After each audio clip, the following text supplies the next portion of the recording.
अय्यूब की पुस्तक अध्याय 41। अय्यूब की पुस्तक अध्याय 41।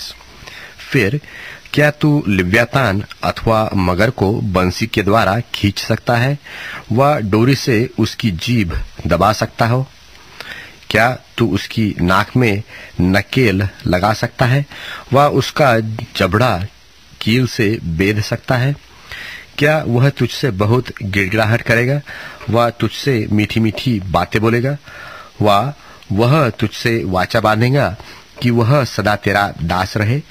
क्या तू उससे ऐसे खेलेगा जैसे चिड़िया से व अपने लड़कियों का जी बहलाने को उसे बांध रखेगा?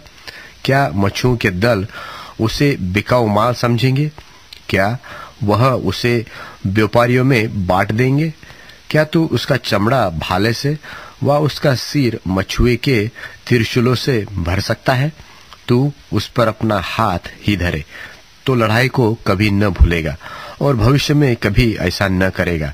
देख, उसे पकड़ने की आशा निष्फल रहती है, उसके देखने ही से मन कच्चा पड़ जाता है। कोई ऐसा साहसी नहीं जो उसको भड़काए।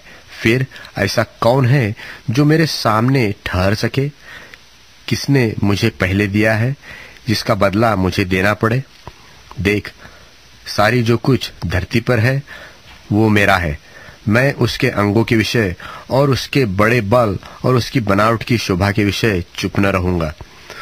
ऊपर के पहलवान को कौन उतार सकता है?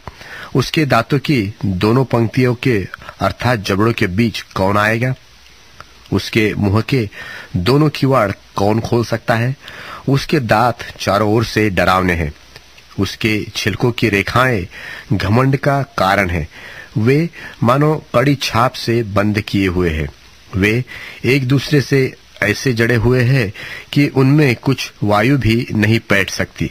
वे आपस में मिले हुए और ऐसे सटे हुए हैं कि अलग अलग नहीं हो सकते। फिर उसके छिकने से उजियाला चमक उठता है और उसकी आंखें भोर की पलकों के समान हैं।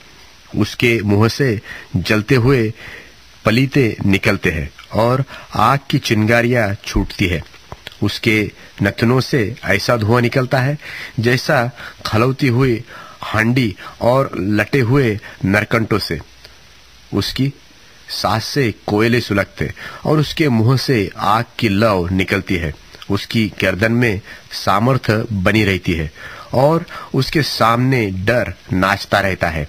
उसके मांस पर मांस चढ़ा हुआ है और ऐसा आपस में सटा हुआ है जो हिल नहीं सकता। उसका हृदय पत्थर सा दृढ़ है, वरन चक्की के निचले पाटे के समान दृढ़ है। जब वह उठने लगता है तब सामर्थी भी डर जाते हैं और डर के मारे उनकी सूध-बूध लोभ हो जाती है।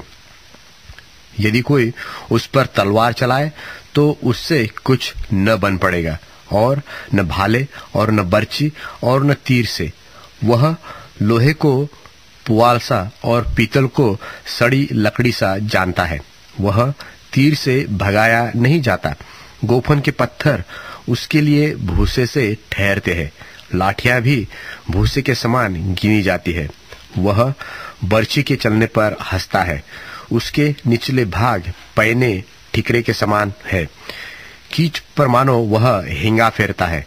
वह गहरीले जल को हंडी की नाई मथता है। उसके कारण नील नदी मरहम के हांडी के समान होती है। वह अपने पीछे चमकीली लीक छोड़ता जाता है। गहरा जल मानो श्वेत दिखाई देने लगता है।